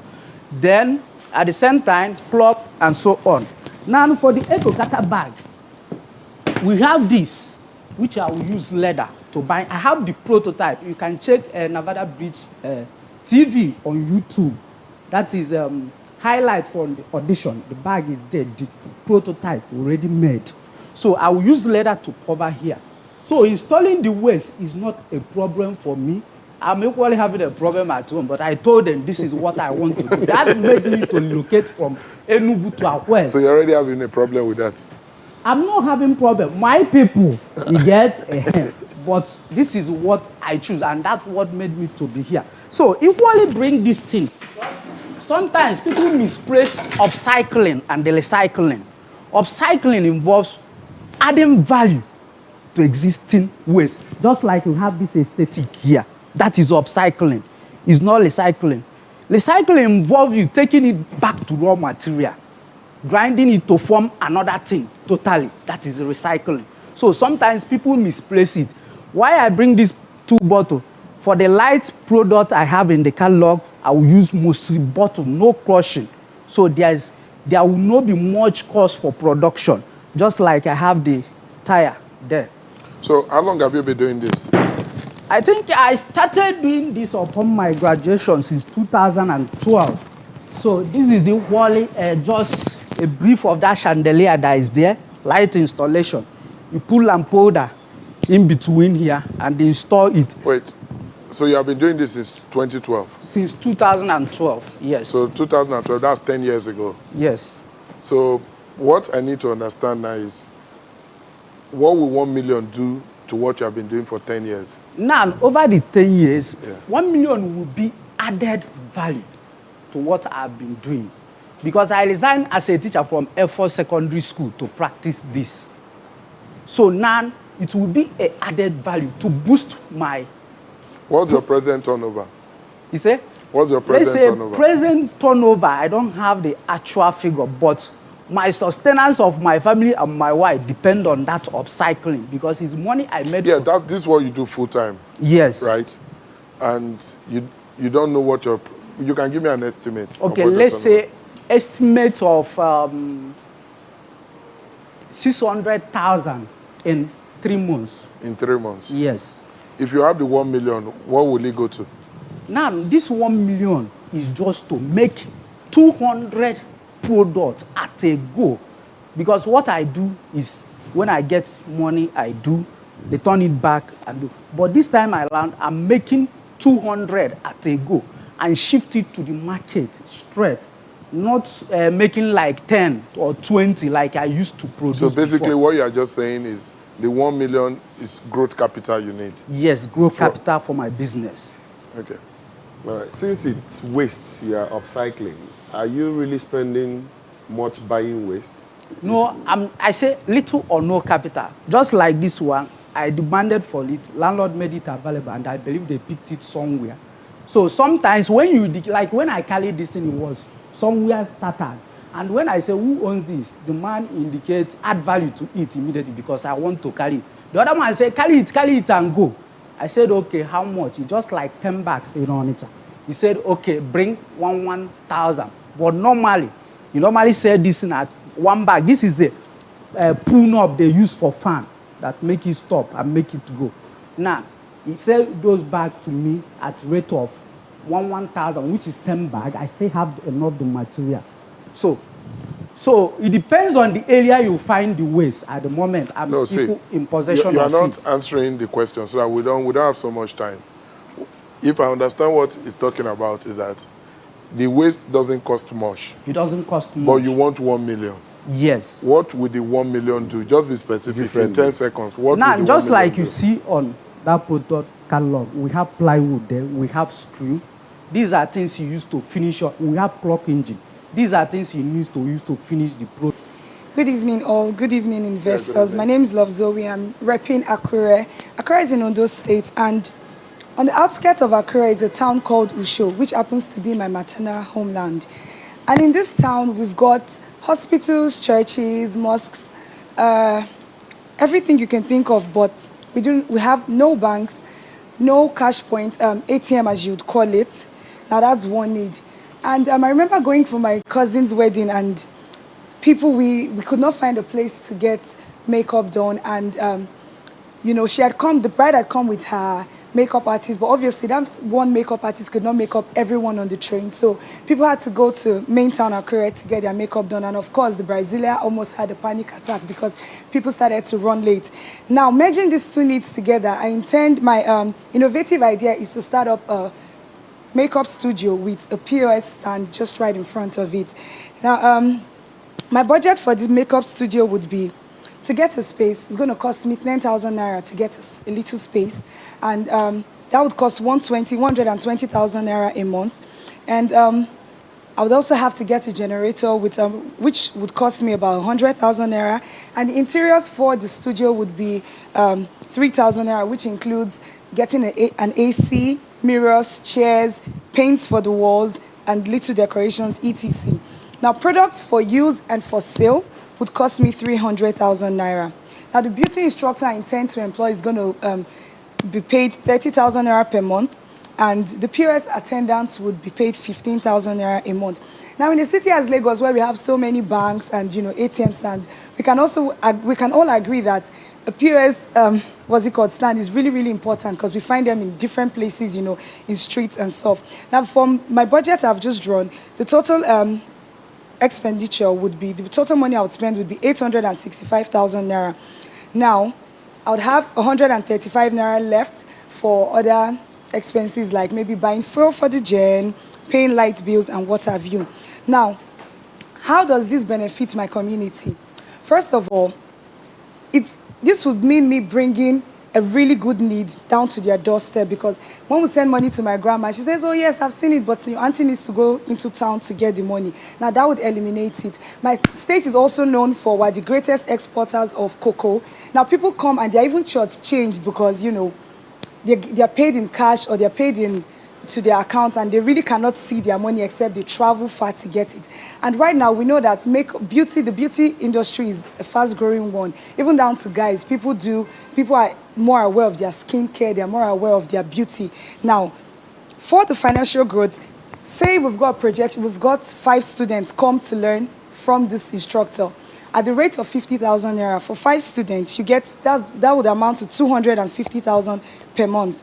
Now, say we now make up 2 faces per week, of which we're going to have more than this. But just as a rough estimate, 2 faces per week would amount to 5,000, and per month, that's going to be 20,000 naira. And we could sell products for about 30,000 a month, which is 285,000 naira. Now, for the POS stand out there, instead of people traveling for 30 minutes or 1 hour for about 500 to 1,000, it's now right there in their community. And say we charge per person 100 naira for each transaction made, and we attend to 20 people per day, that amounts to 2,000 naira. And per week, say we work for 5 days, of which we're going to work for 6 days, that would be 10,000 per week and 40,000 per month. So per month, we could get 325,000 naira. And in 3 months, I would get back the 1 million, which hopefully I get from you. And, on the 4th month, you start to get your ROI, your return on investment. Thank you very much. Thank you. Thank you, Love Zoe. How about for the Georges? Okay. That's well said, and very quick question.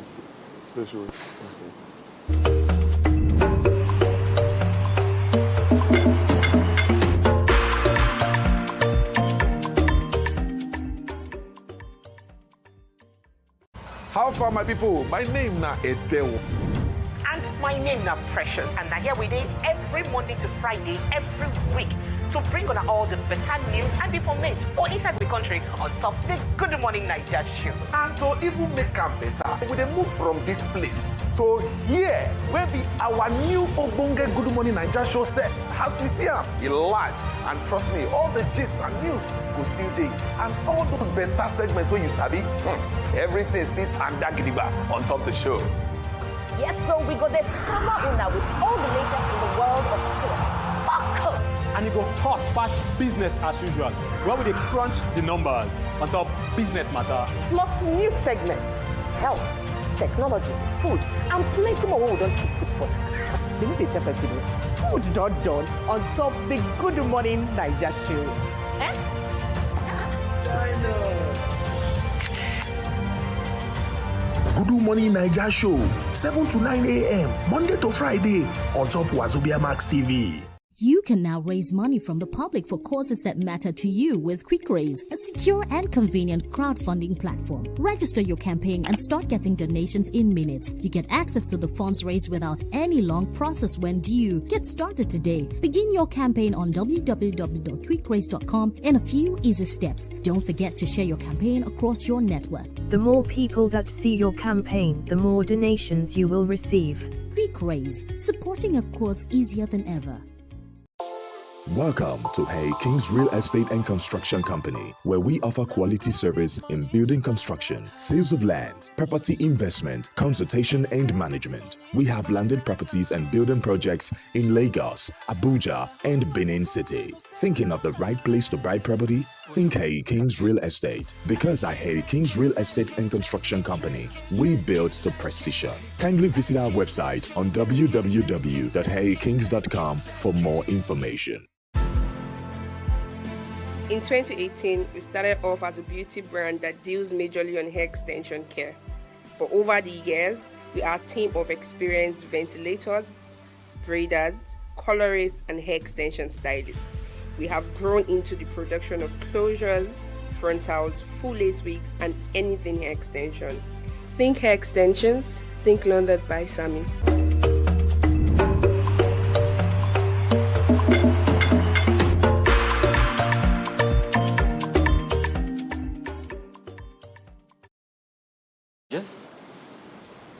Thank you again for your presentation. It's often said that capital flows to where it's comfortable. Yes. Do you know why those services don't currently exist in that place? Because it's a small town, and people just feel like, oh, if you can journey for 30 minutes, why don't you just go there? And it's a community where people usually just grow up and leave, but for the ones that remain, they do not have enough to get by. The major occupation is, farming and teaching. So they really do not have, I don't think they've even thought about bringing this to themselves, to their doorstep. So I'm thinking of sustainability and profitability this time around. If you provide these services, are the people that are going to enjoy this makeup They really service? will. They will. So, like I said, for every banking system they need to do, activities rather, they have to go to the main town, Anchoria, or like neighboring cities like Owo to do these things. Now, and people actually, sometimes they even come together and say, oh, he's going to town today, please help me withdraw this, please help me withdraw that. So if this is by their doorstep, instead of paying transportation for 500 Naira, of course, they'll be willing to pay 100 Naira or even 200 to have this service at their doorstep. Okay. So it's about the market size in that place. And then secondly, how much do they charge for makeup in Lagos? I make like 20,000, 25,000, but I said 5,000 per face in my so that's what I was coming to. So they charge 20,000 Yes. in Lagos, and you want to charge 5,000 there. Yes. And you think people will pay 5,000 to do makeup there? Yeah, they will. So it depends on, like, with makeup, because I'm a makeup artist and a makeup artist as well. It depends on the product you're using. It depends on your customer. There are some customers that even in Lagos, they get makeup for 7,000, 7,500, 10,000. It just depends on your location and the products you are using on these faces.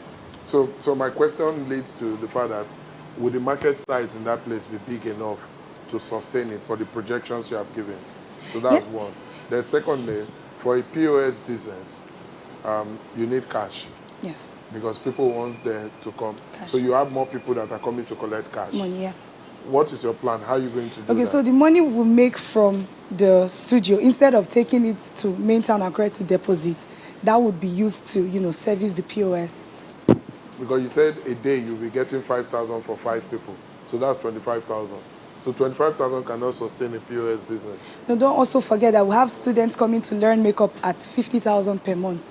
And I've got a projection of at least 5 students per month. Okay, thank you. Thank you, sir. Thank you, Love Zoe. Thank you. Good evening, sirs. My name is Getu Smaller, and I'm repping Yenegwa. As you all know, Yenegwa is quick heaven, and the basic occupation of my people is fishing. Like, my grandfather was a fisherman. My mom used to smoke and sell fish to train us. So growing up, I learned the trade of how to buy fish, smoke fish, and sell it. So I've come up with an idea on how to help sell the fish to a larger audience with my influence. Now, my idea is opening a fish smoking and packaging factory. This factory buys fish at cheap price from local fishermen and women, then transports it to the factory to smoke and pack it to sell to different markets in my hoods and outside my hood. And with progress, this factory can start distributing to a more bigger and advanced audience. This business will help create employment and more business for people in my hood. It will help the fishermen too, because most of their fishes will not go to waste.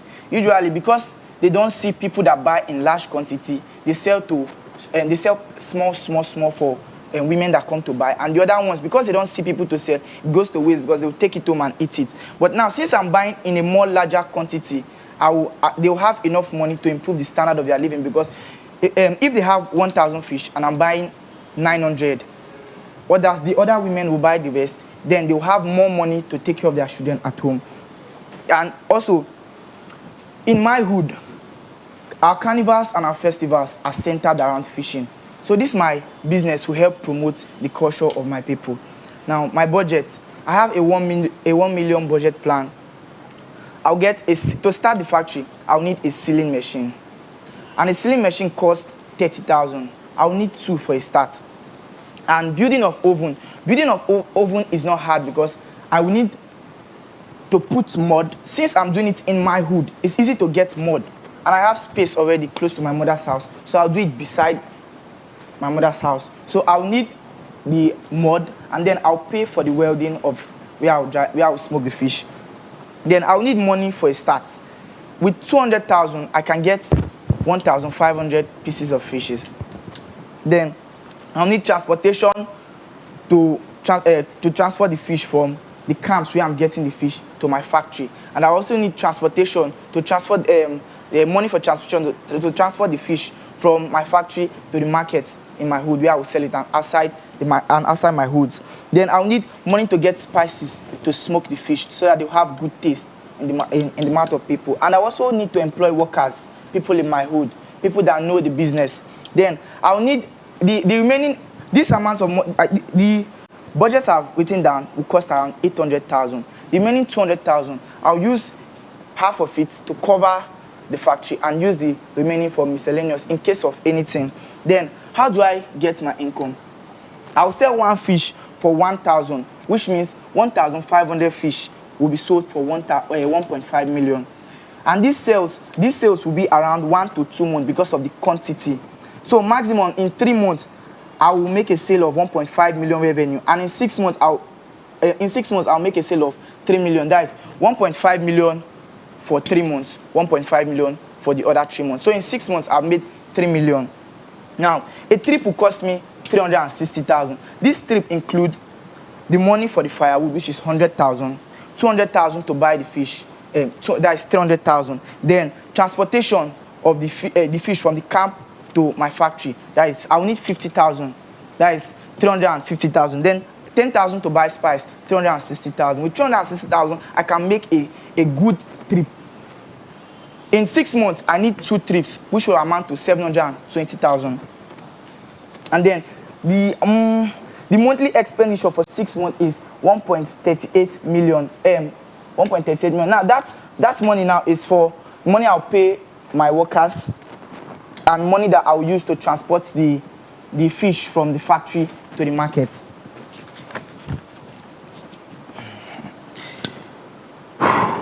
So in 6 months, if I can make 3 million, then minus my expenditure, which will amount to 2.1 million, I'll have 900,000 as my profit. So in 1 year, I'll make 1.8 million.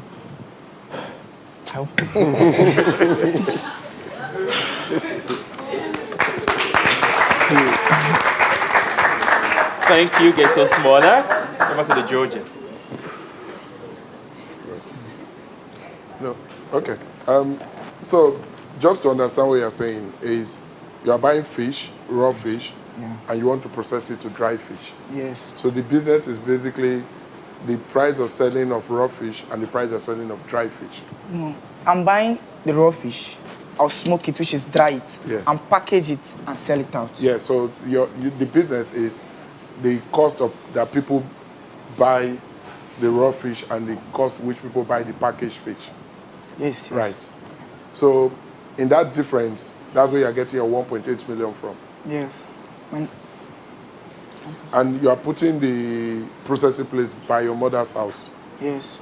Would that be healthy where she's staying? Because I would assume that drying a fish, it will be smoke and everything, and you are putting it by the side of her house. It's not exactly. It's like there's space. It's not like it's exactly close to a house. There's a space. But do they have similar ones in that area like that? In that environment? Like I say, fishing is part of our culture. There are other ones there, but it's not as big as this idea I'm having. They just do petty ones. But I want to make it a big one, where like a large one where we can sell out in quantities, in large quantities. Who would you be selling the packaged one to? To people in my hood. The people in my hood, we eat fish a lot. Yeah, but if you say everybody dries fish and everywhere, so where is the market coming from? Because it's everybody, like you said, everybody are fishermen in the area, so fish is very common, right? So people, they dry it around and all of that. So who would you be selling to when everybody dries it? That's why I said, with my influence, I will sell it outside, in and outside my hood. So your market is outside of the hood? Yes, basically outside. So that brings logistics? Yes. And logistics is not in your projection? It's there. I said the transportation of the smoked fish to the market. To the market? Yes. Okay. Okay. So meanwhile, your presentation reminds me of an investor I know called Sabinus. If I just get this 1 million now, 900,000, buy all their fish. They use the 100,000 remaining, transport some to town, which is very good. It's a novel idea, it's very good, but there's stiff competition there because every other person is doing it. However, my one question to you based on your presentation is, the 900,000 fish that you are buying from all of them and leaving the other 100,000, if you were not there to buy it, how do they treat that fish? Do they throw it back into the water? They dry it. Yeah. Because most people dry fish because they want to preserve the fish. And eat it for themselves. Like eat it. You will eat it? No. They eat fish now. They will dry it and keep it for their family. Okay, they will dry it and keep it for their family. Somehow it gets sold because the next day they are back in the water. Yeah. The fishermen sleep in the water, right? Yeah, they don't ever not go out because they have too much fish. They haven't sold. Does that happen? Yeah. Okay. So just put that in perspective. We need to tweak it a little bit. Yes, great opportunity. I see great opportunity, and like you said, it will help your hood. Either you are buying raw fish, or you are hiring people to process with you, or package with you. Then some people are transporting it, and you can create a market outside your hood also. Well done. Thank you. Thank you, Keto Smaller. Thank you very much. Yeah, good evening, sirs. Yeah, good evening. A quick one. I want to bring an innovation into the bole business for the bole sellers. Bole. Bole, okay. Yeah, in Warri, I rep Warri, I'm from Warri, so in Warri, every street entrance, estate entrance beside a bank, the marketplace, beside every company, there's always one bole stand. It's like one food that everybody eats, one food everybody eats, and people from bank during break time, they just go out, they buy bole, it's just easy, bole and fish, and it's one food that people consider to be very healthy because it's roasted and not fried. But still, some other people consider it not to be too healthy because, it's been exposed because of the way it's been prepared. After roasting, you just keep it out there, so dust coming, and it's not too good for health. And also, because of the way the stand has been made, they have wood, rusted zinc, and everything. It brings this beauty to the entrance of the area, the community. So that brings us to my inventing the bole kiosk. Okay. Now, this bole kiosk, it's going to make just that picture. So, the bole kiosk, first, the benefit of this bole kiosk is it's going to be easy for them. There's a compartment for the coal, where you put the coal and the roasting point, and there's a storage part there too. It's covered with glass. So after roasting the bole, you just take it and put it there, and there's a link between the cold part, and there's a heat box there that transfer heat to where the show glass will be, and that will keep the bole warm. And that's going to make it very, very, very healthy. And also, because during rainy season, these women, they don't have to sell bole because the stand is not well built and everything. But now, I've given them a very secure place where they can sell their bole. Even when it's raining season, there's a tarpaulin there you just draw down, and it covers and protects the bole kiosk. And also, it's going to make those people that feel that it's not too healthy because of the dust coming after preparation. It's going to make them now find it fun and in a good way to enjoy eating their bole. Now, this is still going to help the community to beautify the community. Now, when you walk to the face of the community and you see the wooden and rust zinc, it's not beautiful, but this kiosk, just see the kiosk there. It looks really good, and it's movable and also can be stabled in one place. So now government factor can also make you lose your business the government might come and want to do drainage and construct road, and you have to take your store out. But now you don't have to do that anymore. The kiosk is movable. And also, nowadays, our parties, they are tired of the regular menu of rice and other kind of food. Now they're introducing some other kind of food like bole and the rest. And this kiosk can be hired too. Now, for the women, to get this, let me go to my budget for this kiosk. One of the kiosks is going to cost 70K, 70,000 naira, and we're making 14 kiosks. So at the end of the day, it amounts to 980,000 naira. So 980,000 naira then, for we making back the money, our revenue, to get our money back, they will be paying 1,000 naira daily for getting this kiosk. So they don't have to save large money before they can get this kiosk. So 1,000 naira, and they're paying for 26 days in a month. So that amounts to 130K. So 130,000 naira in 5 months is a 5-month plan for the bole kiosk. So this is just for 14 bole sellers. So 5-month plans, and at the end of the 5 months, we're having 1.8 million 20,000 naira. So we are making 820,000 naira and getting back our 1 million naira. So this is going to help the community look good and help these women also make their business look good and go well. And also, it's going to make us get money and make them not spend a bulk money to try get this if we introduce it to them. But we are just going to make sure we create it, put it there, and they pay us daily 1,000 naira. Thank you, Design. Over to the Georges.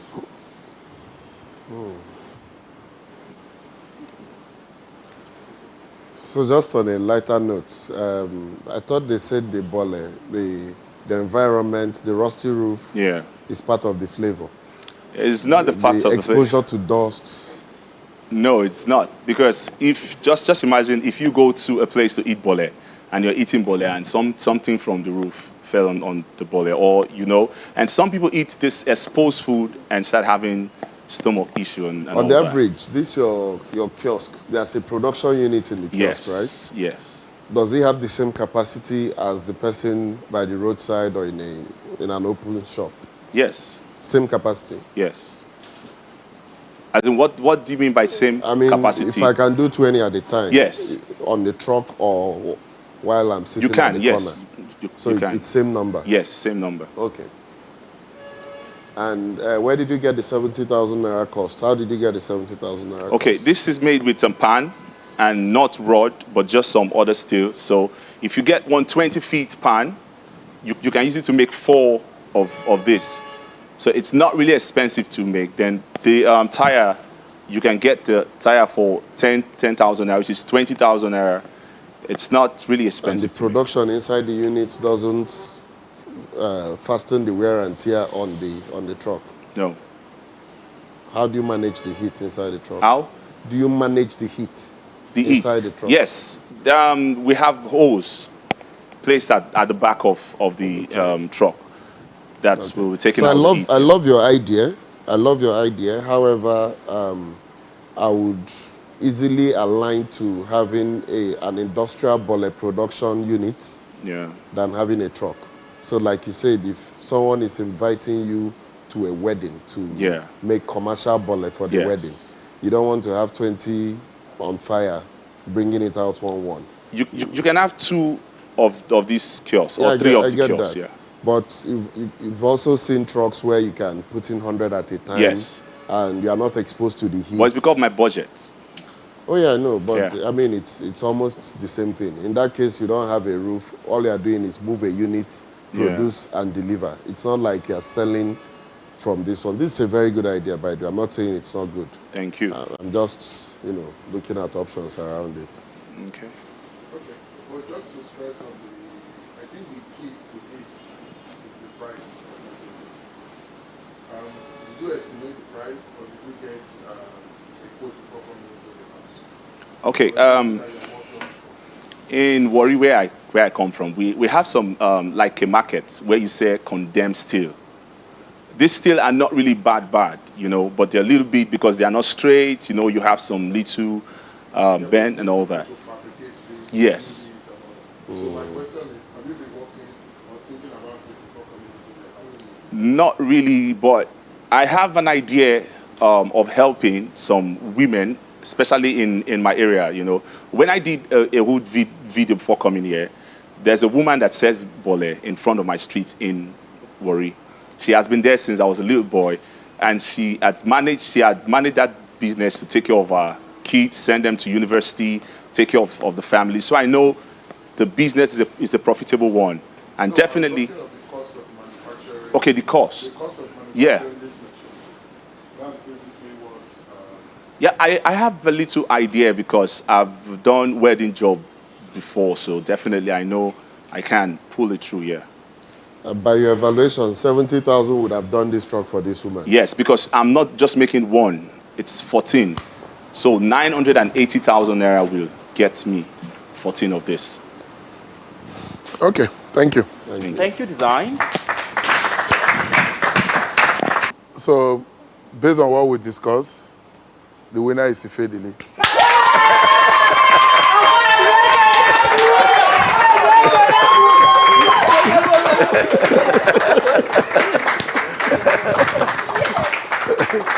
And well, in addition to your winning tonight, Ifedili, you won for yourself 600 hood notes in addition.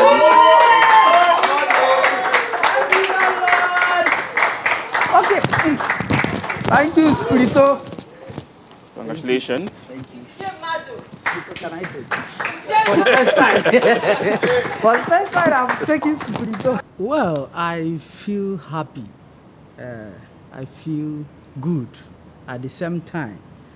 When I saw the tax, I told myself, and equally I told Font, I'm going to win this. So I feel happy winning this tax. And equally for my community. but just to say thank you, we'll give one more person. And maybe just, you want to announce the person? So, we were hoping to have a little drink from the juice from Otubo to see.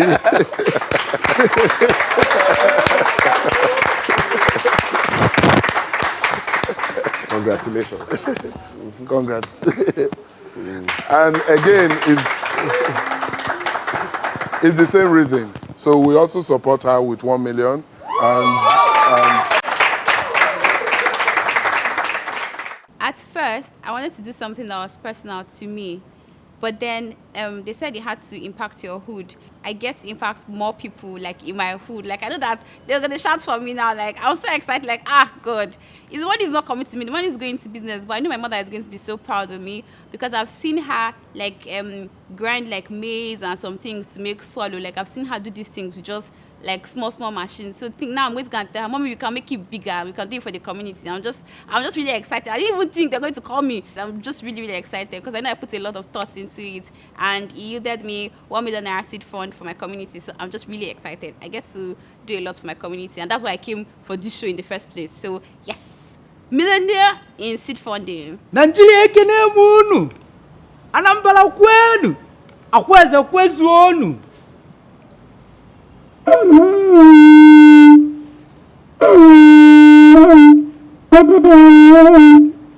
This is sound of victory for Akweze.